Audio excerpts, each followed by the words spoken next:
జాతర అంటే జాతర, మా ఊరు దిక్కు జరిగే జాతర.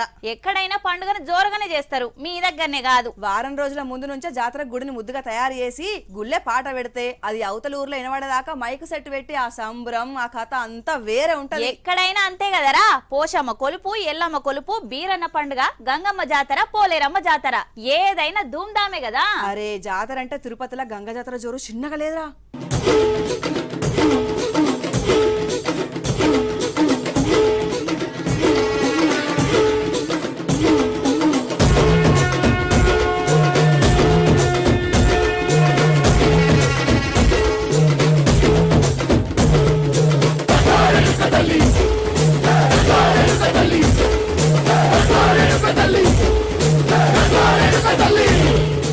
పెయ్యంతా బొట్లు, మాతాంగి వేషధారణ, 1000 కండ్ల కుండలతోటి తిరుపతిలో కొలువైన గంగమ్మ జాతరలా మొక్కులు అప్పచెప్తున్నారు భక్తులు.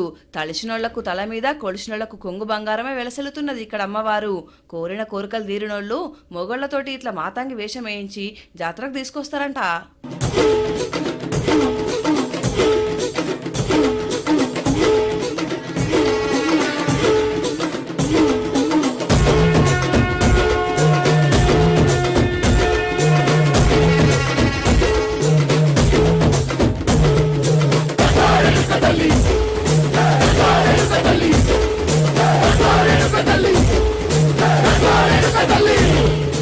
చిన్న పెద్ద ఎవ్వలైనా మాతంగి వేషంలోనే వస్తారంట.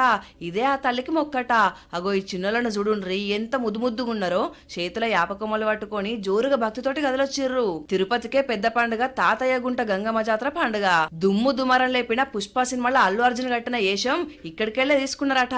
పేదోళ్ళైనా పెద్దోళ్ళైనా అధికారులైనా నాయకులైనా గంగమ్మ తల్లి జాతరలా ఆచార సంప్రదాయాలు మాత్రం ఖచ్చితంగా పాటించాల్సిందే. అట్లుంటది మరి అమ్మవారి మహిమ.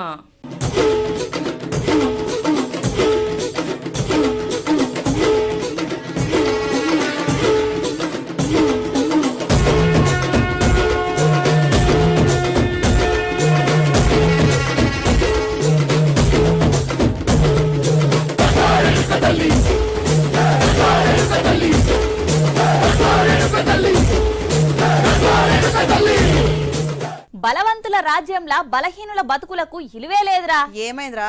ఏమైందంటే ఏం చెప్పుడు. చేతుల లాఠీ ఉన్నది కదా, పెయి మీద కాకి బట్టలు వేసుకున్నాం కదా అని నల్గొండ జిల్లా శాలిగౌరారం పోలీసులు దారుణం చేసిరట. ఏం చేసిర్రు? కొట్టిర్రా? ఆ బాధితుల బాధను ఇనేటోళ్లు లేరని పాపం మన ముంగటికొచ్చింది ఆ కుటుంబం. చూడు, నల్గొండ జిల్లా శాలిగౌరారంలో 2 ఇళ్ల నడుమ పంచాయతీని తక్కువ చేసి సర్ది చేసి పంపాల్సిన పోలీసులు ఒక దిక్కే చూసి గీ అన్నను పొట్టు కొట్టిర్రట. ఇవన్నీ ఆ దెబ్బల ఫోటోలే. పాపం ఎట్లా తట్టుకున్నాడో. బయట నుంచి భార్య పిల్లలు మొత్తుకున్నారట లోపట కొట్టే దెబ్బల సౌండ్ కు. మీదికెళ్లి ఈ అక్కను బూతు మాటలు కూడా అన్నారట. ఎవలయా కానిస్టేబుల్, గీదేనా పద్ధతి? ఇంతనన్నా సంస్కారం లేకపాయే. పాపం ఈ అక్కను కానిస్టేబుల్ అన్న మాటలు బాధ పెట్టి ఎక్కెక్కి పడి ఏడుస్తున్నది. కొంచెం కూడా కనికరించకపోగా దాన్ని తీసేయంగా నేను ఇలా పడుకొని కాళ్ళ మీద మొక్కల మీద నేను నా పిల్లలు కూర్చొని అడుగుతున్నాము. అంటాడు అక్క, అంత దూరం నిల్చొని అంటాడు తను చేయి గేటు ముందు ఉండకూడదు అని చెప్పి అసలు తీసుకోలేకపోతున్నా సార్. పోలీసులు అయితే మాత్రం అవి మాటలు వస్తాయి అసలు వాళ్ళకి మాటలు రావా. కానిస్టేబుల్ అన్నాడు సార్. ఆ కానిస్టేబుల్ అంత దూరాన్ని ఉన్నాడు. నేను అతన్ని ఎవరు అనేది గుర్తుపెట్టలేకపోయాను. అట్లా చూపించుకుంటూ చేయను అన్నాడు. ఆ మాటలు నాకు చాలా చాలా బాధేసింది. ఎందుకు సార్ వాళ్ళు ఎందుకు ఇది చేస్తాను ఎందుకు మాట్లాడతారు వాళ్ళే? చెప్పండి. తను అట్లా కొట్టారు. డ్యూటీ చేసుకొని కష్టం చేసుకొని బతికే వాళ్ళం మేము. రేపటి నుంచి ఎలా కష్టం చేశారు సార్? నా పిల్లల్ని నన్ను ఎలా సాగుతారు చెప్పండి. చాలా చాలా బాధేస్తుంది. సర్జరీ చేయాలి, 80,000 అవుతాయి ఉన్నారు. నా పైసలు ఇది ఊరికి 20,000 కోసం నా భర్త ఊరికి వచ్చాడు. ఇప్పుడు తనకి నేను అంత ఇదని ఎలా చేసుకోవాలి? భర్తను కొట్టిరన్న బాధ, పోలీసులు బూతులతోని అవమానం చేశారన్న వేదనతోని హ్యూమన్ రైట్స్ కమిషన్ పోలీస్ పెద్దసార్లకు ఫిర్యాదు అయ్యారట. పోలీస్ స్టేషన్ కు అమాయకులు లీడర్ల అండదండ లేని వాళ్ళు పోతే ఇదేనా మీరిచ్చే treatment? DGP CV Anand sir పాపం ఈ అక్క బాధను ఎన్నురుసారు. మన పోలీసులకు జర బుద్ధి మాటలు చెప్తారో లేక ఇంకేం చేస్తారో గాని స్టేషన్ల బలహీనుల మీద బలం చూపెట్టి బాధ పెట్టకూడదని చెప్పురు సారు అని అంటున్నారు. ఈ అక్క గోసను బుజ్జి నువ్వు మారవా ఇక? ఇవాళ కొంచెం మేకప్ మార్చిన, హెయిర్ స్టైల్ కూడా మార్చినగా ఆల్రెడీ. మరి పంచవాలిటీ ఎప్పుడు మారుస్తావు? నీకు నిన్ననే చెప్పిన, నాకు లేట్ అయ్యేందుకు ముఖ్యమంత్రి సారే కారణం. నేను ఆఫీస్కి వచ్చే టైంకే సార్ కాన్వాయ్ వస్తుంది, కథం అక్కడనే పై టైం అంతా. ఇక నేను టైంకి ఎట్లా వస్తా చెప్పు? ఇవాళ కూడా సీఎం కాన్వాయ్ అడ్డం వచ్చిందంటావు? అరే నిజమంటే అవునా? అబద్ధం ఆడినా అతికినట్టుగా ఉండాలి. గట్ చూడు.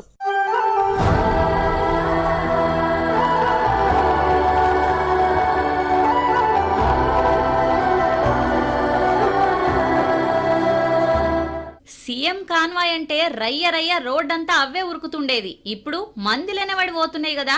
నిన్న చెప్పిండో లేదో ఇలా ఫాలో అవుతుండన్నట్టు అన్నంత మాత్రాన చేస్తాడా అని అనుకున్నోళ్ళను అవాక్కి చేసిండు.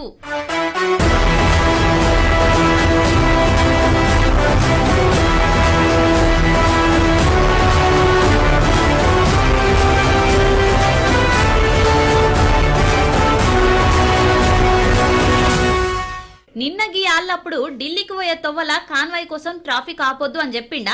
మళ్ళా తిరుగు ప్రయాణంలో అన్నంత పనే చేసిండు. ట్రాఫిక్ లనే సీఎం కాన్వాయ్ తోలుకొని వచ్చిండు.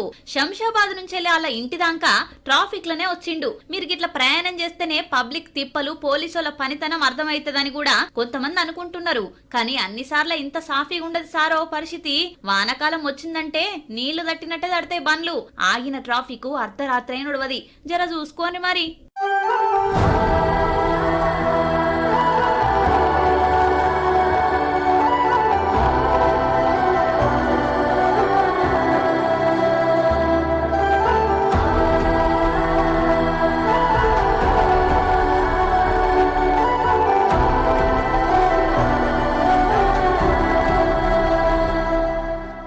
ఇక మొదలు పెట్టాలి పనులు. ఇప్పటికెళ్ళి గ్రౌండ్ వర్క్ చేస్తేనే అప్పటి వరకు సీట్ సంపాదించుకోవచ్చు. మింగ మెతుకులేదు గాని మీసాలకు సంపంగ నూనె అంటే గీదే మరి. నువ్వు గిట్లనే ఎక్కిరిస్తుండు. నేను ఎమ్మెల్యే అయినాక నా ప్రమాణ స్వీకారం వార్త నీతోట చదివిపిస్తా. ఇంకా సర్పంచ్ ఓట్లకు 5 ఏండ్లు ఉన్నది. ఎందుకా తొందర? ఏం మాట్లాడుతున్నావురా? ఈ కటౌట్ కు తగ్గట్టుగా మాట్లాడు. అది చూసే అన్నారా నేను. అయితే క్యాబినెట్ లేకుంటే పార్లమెంట్, అది మన ఎక్స్పెక్టేషన్. ఇన్స్టాల ఫాలోవర్స్ చూసి నువ్వు ఎక్కువ ఎంచుకుంటున్నావు. వాళ్ళ సగం మందికి ఓటక్కలేదు.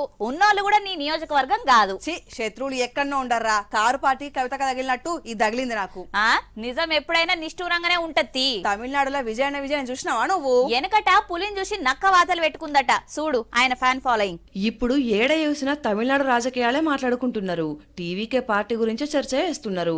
ఇక విజయ్ అన్న ఫ్యాన్స్ ఏమో ఎప్పుడెప్పుడు విజయ్ అనే నేను అని ప్రమాణం చేస్తాడా, ముఖ్యమంత్రి సీట్ మీద కూర్చుంటాడా అని ఎదురు చూస్తున్నారు. అగో అట్లా కోట్ల మంది అభిమానులల్లా ఈ వీరాభిమాని కూడా ఒక్కడు. అన్నకు అడ్డంకులు ఎదురవుతున్నాయని పూజలు చేస్తున్నాడు.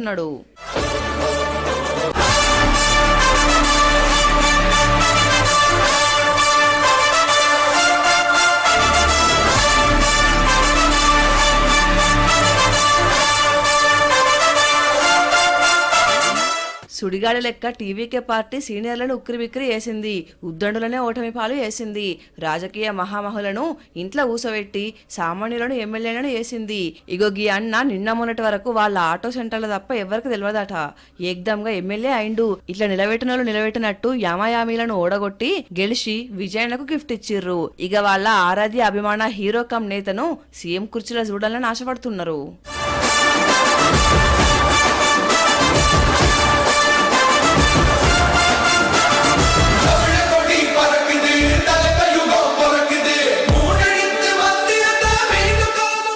చిన్నప్పుడు నన్నందరూ సిఐడి ఆఫీసర్ అయితే అనేటి తెలుసా? అబ్బో ఏమేం కేసులు కనిపెట్టేదో నువ్వు. పండుక్కు మా అమ్మ అప్పాలు చేసి ఏడ దాచిపెట్టినా దొరకబట్టదని తెలుసా?